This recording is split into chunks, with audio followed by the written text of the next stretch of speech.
Hey guys, this is Reverend Sean over at the Center Path. I just wanted to talk about this big, what is this? The monks from 30 nations to attend a Buddhist summit in India. So PM Modi did some of the inaugural speeches and stuff, and the Dalai Lama is kind of a key spot in this one. They say 30 different countries, including Sri Lanka and Cambodia, and it looks like Vietnam and a few other places, but you don't see China. And why is that? Because China and them have never gotten along with the Tibetans, and right now with India, there's kind of a, who's the bigger guy on the block. Now, they keep saying that this is a one of a kind or never been done before, but these are done every single year with United Nations Day of Vesak, which I'm a delegate for. So I go to those almost every year, and they've been in either North Vietnam or Thailand or Sri Lanka even a couple times. So those are really big, and we see all kinds of monks from all over the world. In this one, I've been watching updates on the entire thing and really haven't seen many Theravada monks, and obviously don't see many Taiwanese monks, nor do I see any Chinese monks. And there's reasons for that. There's political reasons. Now, this is kind of a political push for Buddhism to be a little bit more approachable in India, and there's a lot of strife going on there. So watch for that kind of things, because we have, like, maybe the Hindustan Times also had a little spiel on that. Let's see if we can go there. There's the Dalai Lama right there, and we see here from this article, spiritual leader, the Tibetan spiritual leader, the Dalai Lama, on Friday participated in the Global Buddhist Summit. It's a couple-day thing. They're going to talk about current events. There's always a Buddhist perspective of current events, of whatever those are. It's going to be like, peace, probably climate change is a very simple one.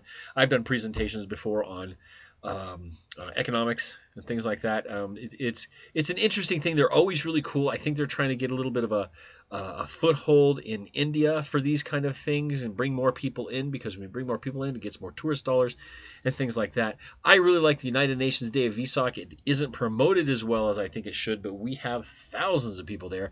There is one this year. I think it's going to be in Thailand. I can't remember because they were okaying it for General Assembly, and then they decreased it for General Assembly, which means they weren't inviting as many delegates. I could get there, but there's too many other restrictions because China decided to open up and go travel everywhere, and that messed up the COVID thing. And that's been happening for the past few years. So this is a new, interesting thing. There's a lot of politics involved. Don't get too much into it. I'll explain some of that a little bit later. It's an interesting thing to see. If we go here in the Business Insider, we can see all of this other cool stuff. Yeah, there's a good picture, I guess. Yeah, the Dalai Lama, of course, has been under a lot of scrutiny lately because of his, what's it called? His, well, actions of keeping his tongue in his mouth. But that was just a thing. Like, again, let's look at it. A lot of people are still quite upset about that thing. It doesn't get as many views as it did before, which is good. It is going to fall to the background. I'm really surprised that this went ahead, but nobody's going to say anything about it. We're just going to talk about those. Now, I've been at these kind of conferences. I was at one where the Chinese delegation was there, but then there was a problem in Vietnam. The Vietnamese Navy and the Chinese Navy were arguing over some fishing lanes, and there was a big confrontation, and the entire delegation from China stood up and walked out, and they had to take their buses and whatnot and go back to the airport and go back home. Now, every time I've gone there, if I talk to Chinese monks, the Chinese secret police are always there. They're always watching them, and just making sure. They always come up to me and will ask me who I am and what am I doing, and I'm being very kind of an outgoing guy, and like, hi, I want to take pictures of them. They never want to have their pictures taken.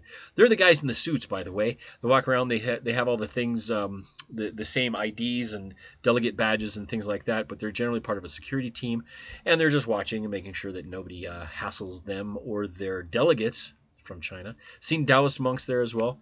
Back in the past, not as much anymore. Seen arguments over different things too. I'll tell you all about those sometime too. Anyway, this is Reverend Sean. I just wanted to give you guys an update of what's going on with the the Global Buddhist Sangha, the Global Buddhist Summit. Okay, it's not a one of the time. It's not a special thing. I mean, it's they keep making it sound like it's the amazing only time anyone's ever seen anything like this, but it's not. These are pretty common.